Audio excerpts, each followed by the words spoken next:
Hi, this is Susan Broadway from Cabtopia.com and Deborah Allen from Rustics, Rocks, and Wraps.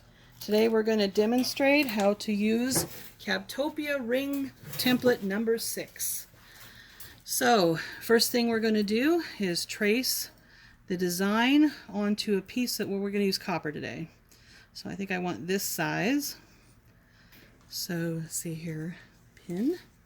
Get the pin here. I'm going to trace the design using a pin onto the copper.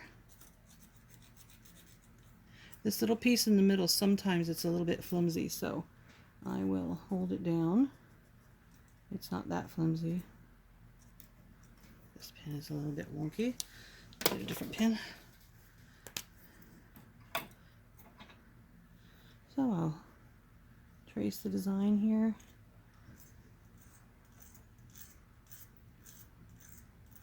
Onto the metal.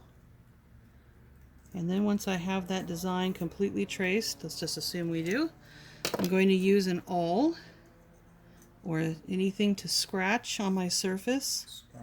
A scribe, as Deborah reminds me. That's why I keep her around, just kidding. To actually scratch that into the surface of the metal so that when I put my hands on, the grease from my hands will not take that design off the metal. Scratch that into the surface. And then I like to go right back over that with the pin so that I can see it even if I don't have much light as I'm sawing around it.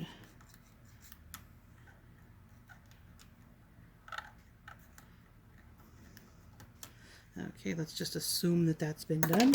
And sometimes you might want to tape this down as you're working so you don't have to worry about it slipping or sliding around.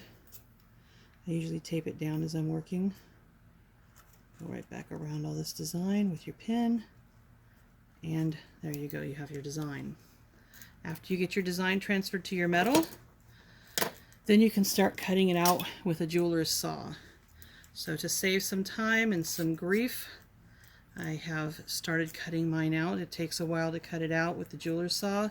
Apply a little bit of beeswax, or in my case, I like to use some chapstick. Actually, this is, let's see what's in this chapstick. It's raspberry flavored.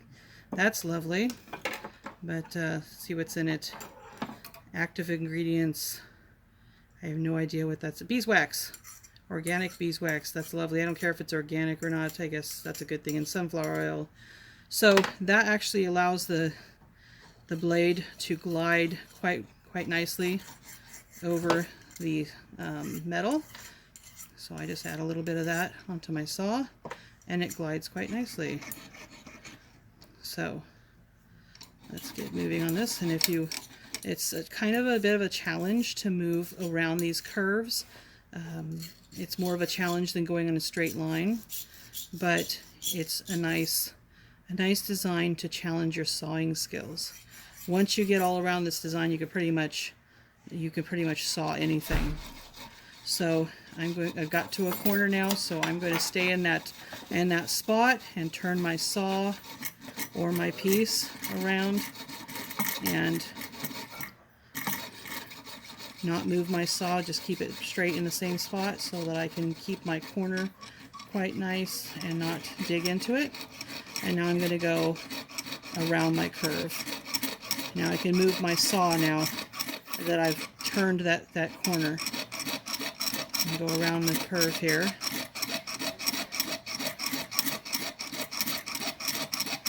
Once I get around this curve, I've pretty much sawed out my whole design. Didn't want to make you watch me do that whole thing.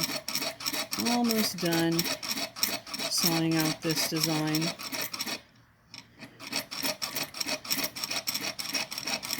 I'm working with 18 gauge copper right now.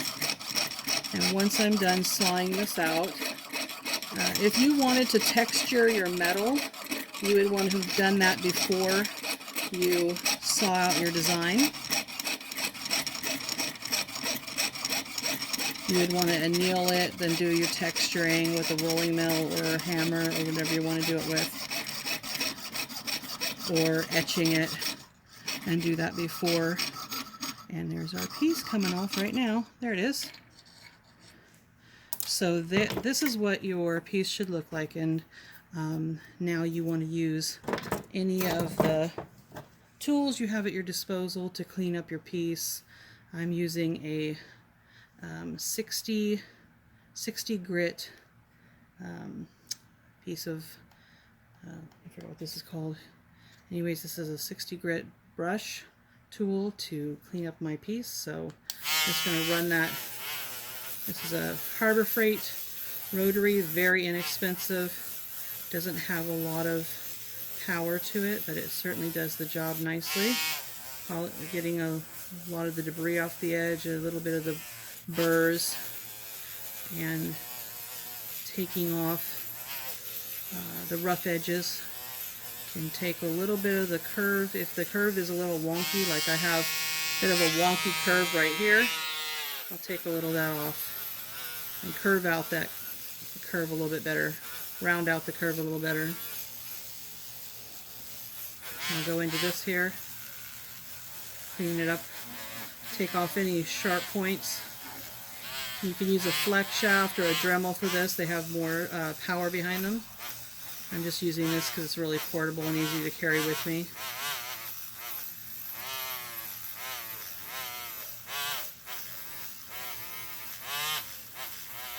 If you're interested in buying this, I don't know, Scotch brush or whatever it's called, contact Deborah. She can carry any of these tools.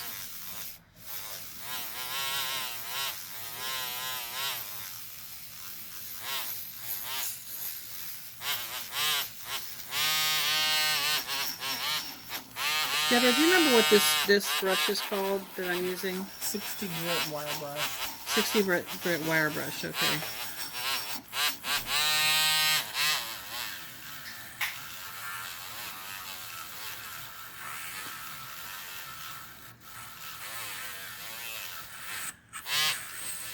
So on a rotary with more power, this of course would go a lot faster, but they're also louder. So for this demonstration, I wanted to use this cheap Harbor Freight rotary. I think they're somewhere between $8 and $12 for these little cheap rotaries. Very inexpensive, but as you can see, they don't have a lot of power behind them, but they're nice and portable for travel.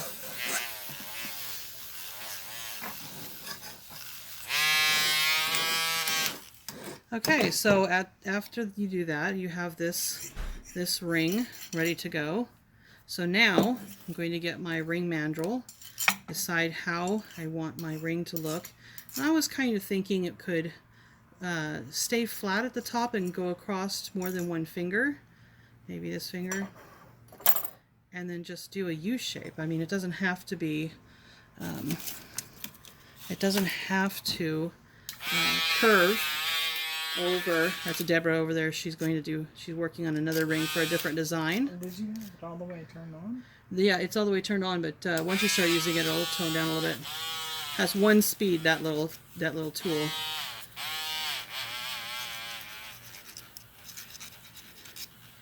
So just taking off a little burr here. I have a little burr on this edge here that I don't care for. I can clean all this up later, but for now I'm thinking I will just bend this portion. You can design the ring any way you choose. I'm thinking for myself, I'll leave this flat and curve this around. If I don't like it, I'll just curve the whole ring around. So let's start that way. I'm going to leave this flat, start curving the top around this part. Maybe I'll bend it first with a plier because I want this top part to remain flat. I will just hold it flat and start curving this around. I'm thinking kind of a U shape at the bottom.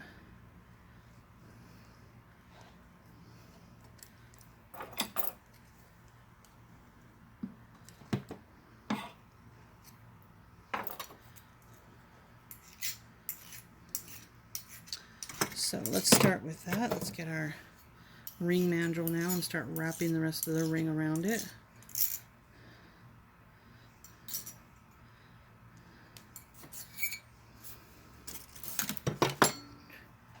trying to decide how much of my finger I want in this.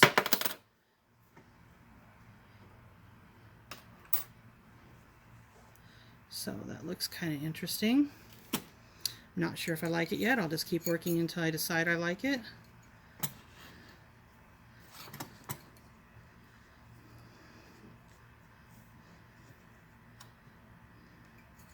I'm going to cut off a portion of this.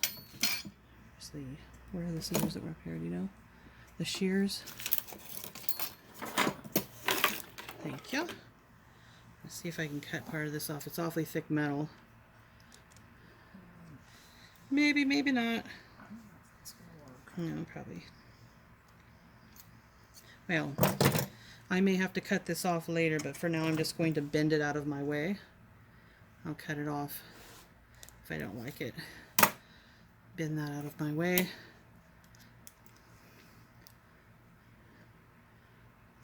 Just to see where my ring is.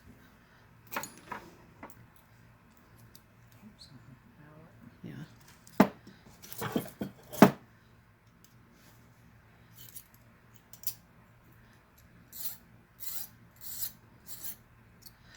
Okay. Take off my other ring. It's getting distracting, isn't it? Okay, so if you ignore this piece here,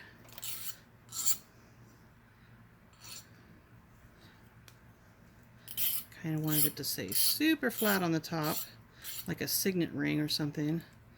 Like the cloud is flying in one direction.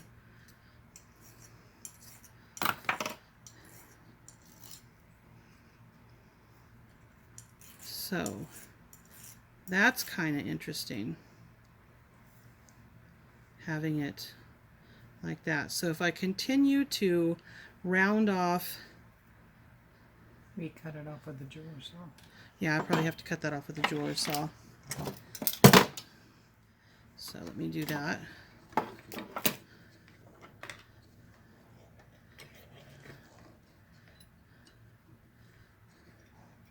Probably not the most professional way to do it.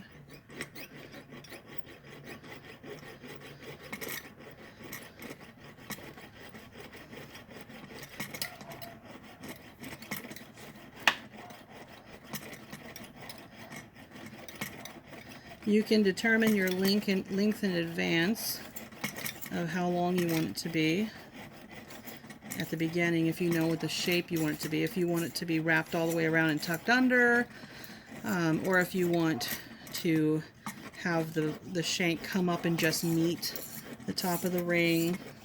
All of those things are possible. If you want to solder the ring, all of those things are determinable at the beginning. If you want the side of the shank at the top that's right here to tuck under a bit, like right there, you can do that. You can pull it in, tuck it under, and then make the shank come out from under here. So there are different ways you can do it. You're the designer of your piece, so you determine how you want it to be done. I'm trying to cheat right now and try to see if I can bend this off. There we go. So I'm going to try to see if I could just make this a U shape and come up to the top of my ring here.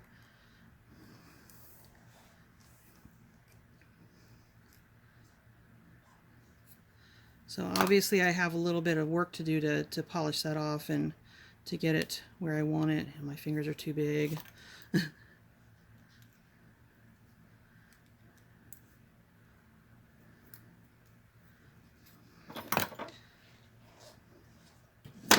But there is a sample of a ring with the flat top, and it goes over more than one finger. So that's one idea. This can wrap around. It can be a bigger ring. Polish them, and you can wrap this one. Jebra's working on another design that you can see.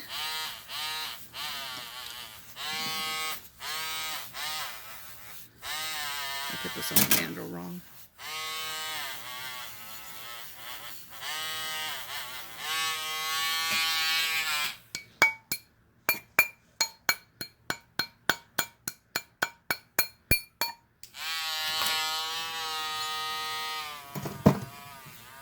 Of course, there are better ways of doing this so that it's not so... I'm trying to do this really fast. Should have left the shank a little bit. The shank shouldn't be down here. It should come up and touch your metal or even wrap across the top. Wrap across the top so it's not sharp. But here is another view of it with the flat top. I like it with the flat top so that it looks like the clouds are coming across your hand. But it's up to you how you want to do it, if you want to change that at all. There's also some interesting texture things. There's these pliers. I've found these interesting pliers, and I was going to take, I think I need to anneal it first before I can do this, but I would like to take and make some curvy, bubbly edges from the clouds. Every part where there's a cloud, I would like to bubble this up.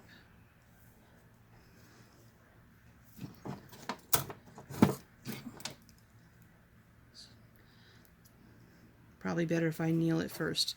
But as you can see, if you work at this, this is 18 gauge metal, so it would need to be annealed before you really get a good effect of this.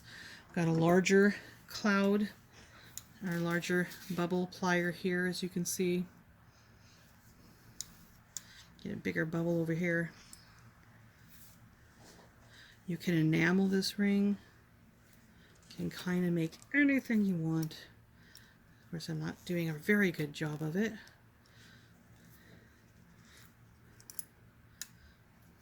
And now I need to flatten it out a little bit. So now that I'm totally destroying it,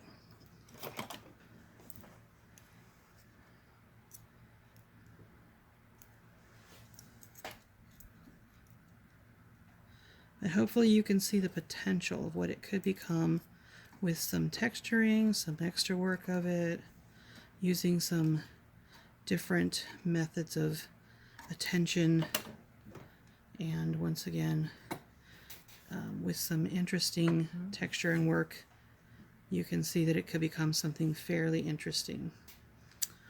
Deborah, do you have your piece? Yes.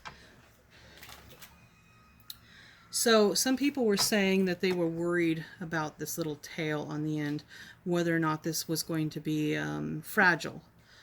Well, if you don't like the tail on the end, you can change anything in this template.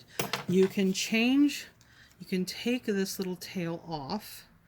You can use thicker metal. You can, if you want to use thinner metal, you can do that as well, or you can change the whole design. So what Deborah decided to do was to take off the tail on hers. So she cut the tail off and made this design more of a curve here. She also changed a little bit of the design. She used some of the outside curves, and then she decided to take this off, and she put a little tail in here, and then she just used it as a an idea generator. So here's her design. I think this is really cute. So if we just take her design the way it is and use it all the way around and just curve the whole thing, you can get a really cute wrap ring. Trying to do this in camera.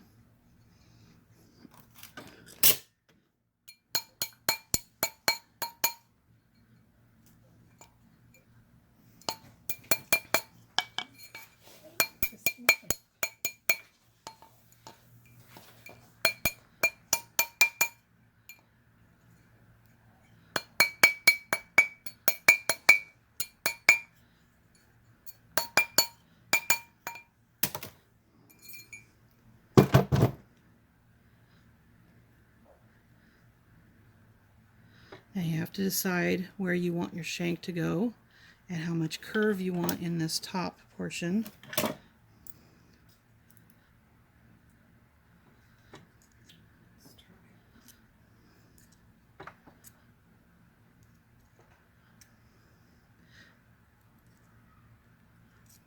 Put your hand over here, Deborah. I've got it really wonky right now. Oh. That's really too small. Yeah. So you can get this really curved around nicely. I mean, we didn't curve it really well. We're just giving you a general idea, but it can be totally curved at the top, or you can make it flat, curve it all the way around. You can get the shank to come up under this little circle. You can curve the shank around. You can take the shank and polish it up. You can curve out the shank. You can give it a texture. You can hide it under this. You can curve it around, and you don't have to. You can make it come all the way up around here so you can show underneath. You can enamel all of this. It's really, you're the captain of your own ship here. You determine how you want this ring to look. So you have options. I don't know if I've destroyed mine enough for you, but you have lots of options how to make this work. It's your design.